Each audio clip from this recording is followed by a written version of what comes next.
சுவாமி சித்பாவானந்தரோட April 21ஆம் தேதிக்கான தினசரி தியான குறிப்புகளோட ஒரு குட்டி சுருக்கம் இதோ. கடவுளுக்கும் மனிதனுக்கும் உள்ள ஆழமான உறவை நம்ம வீட்ல பாக்குற ஒரு சாதாரண கரண்ட் பல்ப் உதாரணத்தோட ரொம்பவே ஈஸியா இதுல விளக்கியிருக்காங்க. நம்ம வாழ்க்கையோட உண்மையான அர்த்தத்தை புரிஞ்சுக்க இது ரொம்பவே உதவும். முதல் விஷயம் என்னன்னா, கடவுள்தான் உடையவன், அதாவது அவர்தான் உரிமையாளர், நாம எல்லாரும் அவரோட உடைமை. அவர்தான் உயிருக்கு உயிர்னு சொல்ற சித்பவானந்தர் அவரை மறந்தா நம்ம வெறும் உயிரற்ற உடல்தான்னு ரொம்ப ஆழமா சொல்றார். இத கேக்கும்போது, அப்போ நாம தன்னிச்சையா இயங்கலையா, நம்மை கட்டுப்படுத்துறது அந்த மாபெரும் சக்தி தானா அப்படிங்கிற ஒரு சுவாரஸ்யமான கேள்வி நமக்குள்ள எழும் இல்லையா? இதுக்கான விடைதான் 2வது விஷயமான அந்த கரண்ட் பல்ப் உதாரணம். இப்போ ஒரு பல்ப் ரொம்ப பிரகாசமா எரியுது, இன்னொன்னு மங்கலா எரியுது.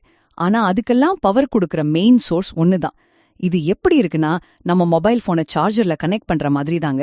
அந்த மெயின் பவர் சோர்ஸ்ல இருந்து விலகினா நம்ம பேட்டரியும் டெட் ஆயிடும். சோ அந்த சோர்ஸ் கூட நாம எவ்வளவு தூரம் இணைஞ்சிருக்கோமோ அந்த அளவுக்கு நம்ம வாழ்க்கையும் ரொம்ப பிரகாசமா இருக்கும். கடைசியா இந்த இணைப்பை எப்படி உறுதிப்படுத்துறது? அதுக்குதான் மாணிக்கவாசகரோட ஒரு அருமையான வரிய கொடுத்திருக்காங்க. உடையானே உனையல்லாது உறுதுணை மற்றறியேனே. அதாவது, உன்னை தவிர எனக்கு வேற எந்த துணையும் தெரியாதுன்னு அந்த முழுமுதற் சக்தி கிட்ட முழுமையா சரணடைகிறத பத்தி ரொம்ப அழகா சொல்லியிருக்காங்க. சுருக்கமா சொல்லணும்னா, அந்த மாபெரும் சக்தி கிட்ட நாம எந்த அளவுக்கு நம்மள ஒப்படைக்கிறோமோ அந்த அளவுக்கு இறைத்தன்மை நம்ம வாழ்க்கையில பிரகாசிக்கும். அதனால நம்ம வாழ்க்கையோட ஸ்விட்ச் யார் கையில இருக்குன்னு உணர்ந்து அந்த வெளிச்சத்துல நம்ம பாதைய தெளிவா அமைச்சுப்போம்.